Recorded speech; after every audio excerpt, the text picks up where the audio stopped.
আজকে ফরিদপুরে যে ঘটনা ঘটেছে, সরকার চুপ।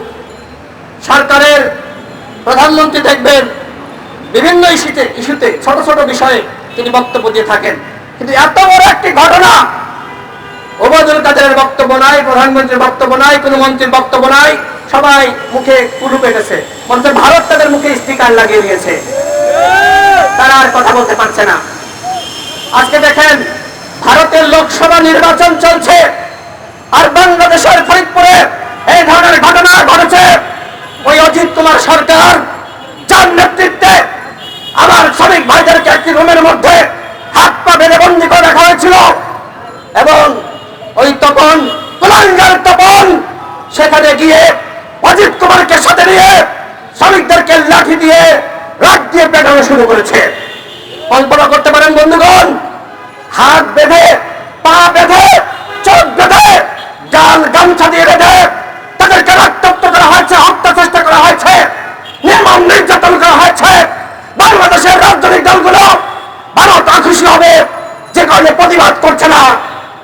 এটি মেনে নেওয়া যায় না বন্ধুগণ, যে নির্মম ঘটনা ঘটছে।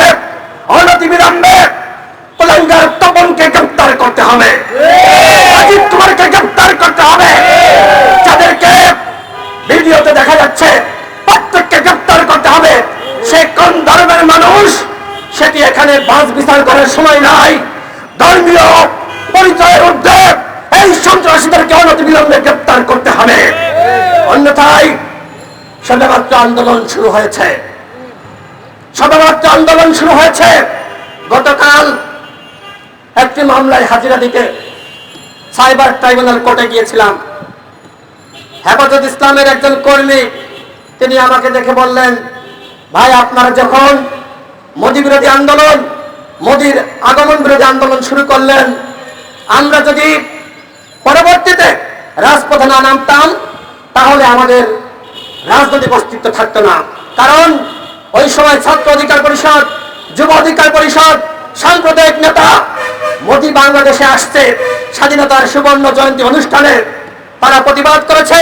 আর ইসলামিক দল হয়ে আমরা যদি প্রতিবাদ না করি, যার হাতে ওই কসাই মোদী মুসলিম লিগের রক্ত আমরা যদি প্রতিবাদ না করি, তাহলে আমাদের ঈমান দুর্বল হয়ে যায়। ঈমানি দায়িত্ব থেকে আপনারা নেমেছেন, আপনাদের দেখে আমরা সাহস পেয়েছি।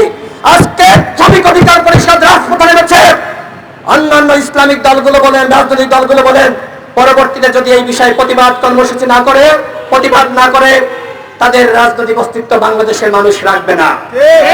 কারণ এটি একটি জনগুরুত্বপূর্ণ ইস্যু। এই ইস্যুতে আমাদের প্রতিবাদ করা দরকার। দল মত নির্বিশেষে আমাদেরকে প্রতিবাদ করতে হবে। সরকার যদি এই কুলাঙ্গার সন্ত্রাসীদেরকে ধর্মীয় পরিচয়ের ঊর্ধ্বে উঠে গ্রেফতার না করে, তাহলে বাংলাদেশের আপামর জনগণ এই সন্ত্রাসীদের বিরুদ্ধে একসঙ্গে যাবে, পাল্টা প্রতিরোধ গড়ে তুলবে। কারণ কি বন্ধুগণ, বিচার পাচ্ছি না।